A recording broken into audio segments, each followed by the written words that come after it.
The summer heat was unbearable in Chowchilla, California, as 26 children boarded their yellow school bus on what seemed like an ordinary day. The date was July 15, 1976, and these kids, ranging from ages 5 to 14, had no idea they were about to become part of one of the most terrifying kidnapping cases in American history. Ed Ray, the 55-year-old bus driver, had been driving school buses for over 15 years. He knew every child on that bus by name, their families, their stories. As he started the engine that Thursday afternoon, the children were chattering excitedly about their summer activities, completely unaware that this would be a day that would haunt them for the rest of their lives. The bus was making its routine, a journey from Dairyland Elementary School, where the children had been attending summer classes.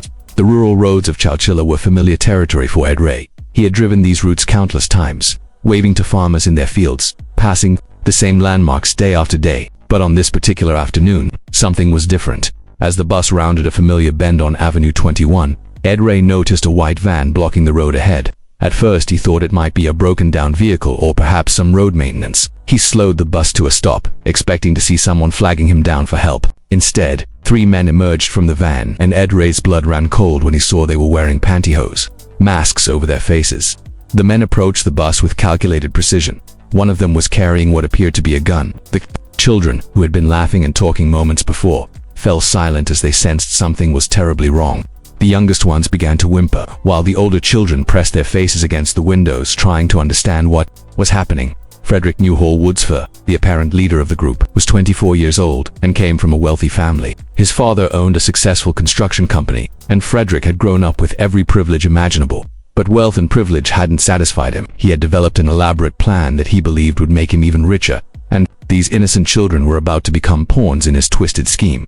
The second kidnapper was James Schoenfeld, also 24, who had been Frederick's friend since childhood. The third was James's younger brother, Richard Schoenfeld, who was just 22 years old. These 3 men had spent months planning what they believed would be the perfect crime. They had studied the school bus routes, timed the drivers, schedules, and prepared an underground prison that they were convinced would be escape-proof. Ed Ray was ordered to open the bus door.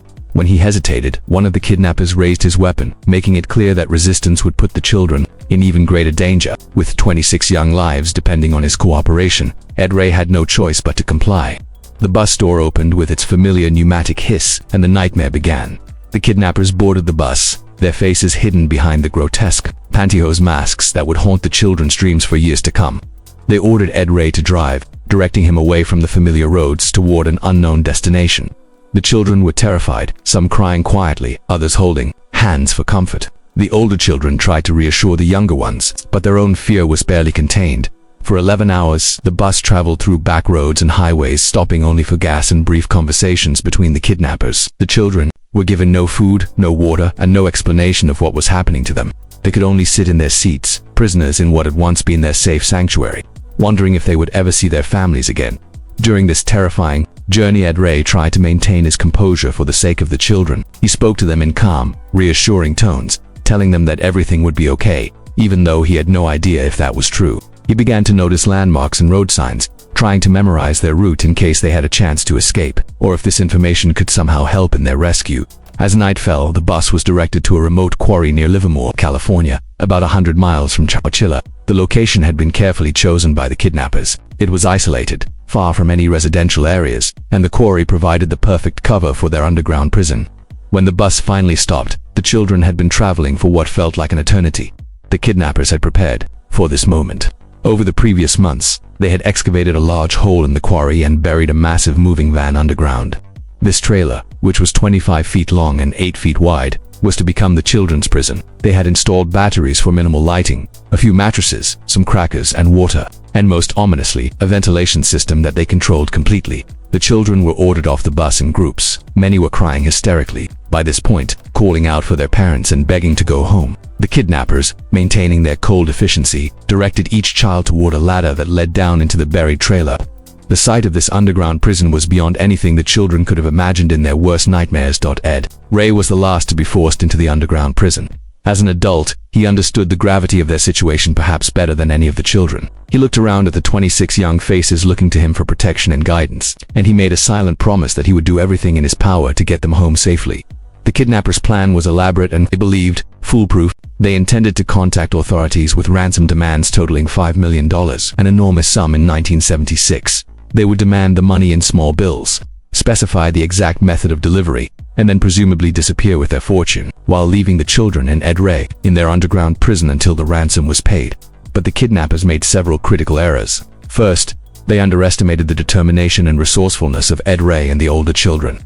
Second, they failed to account for the massive law enforcement response that would be triggered by the disappearance of 27 people. And third, they overestimated their own ability to control every aspect of their complex plan. The buried trailer was stifling hot and poorly ventilated. The air was thick and hard to breathe, and the children quickly became dehydrated and exhausted. The youngest ones were becoming increasingly distressed, and Ed Ray realized that time was running out. He couldn't wait for rescue that might never come, and he couldn't rely on the kidnappers to honor any agreements they might make with authorities.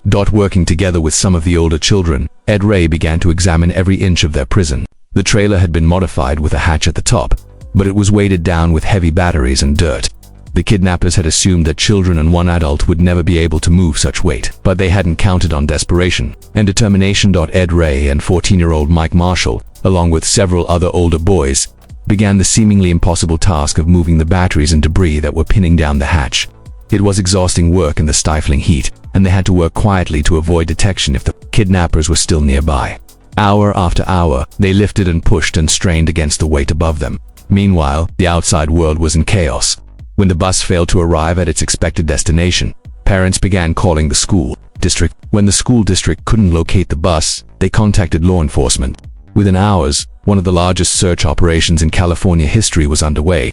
FBI agents, local police, search helicopters, and hundreds of volunteers combed the area looking for any trace of the missing bus and its passengers. The story had captured national attention. News crews descended on Chowchilla, and the small farming community found itself at the center of a media frenzy. Parents gathered at the school, clinging to each other and hoping for news.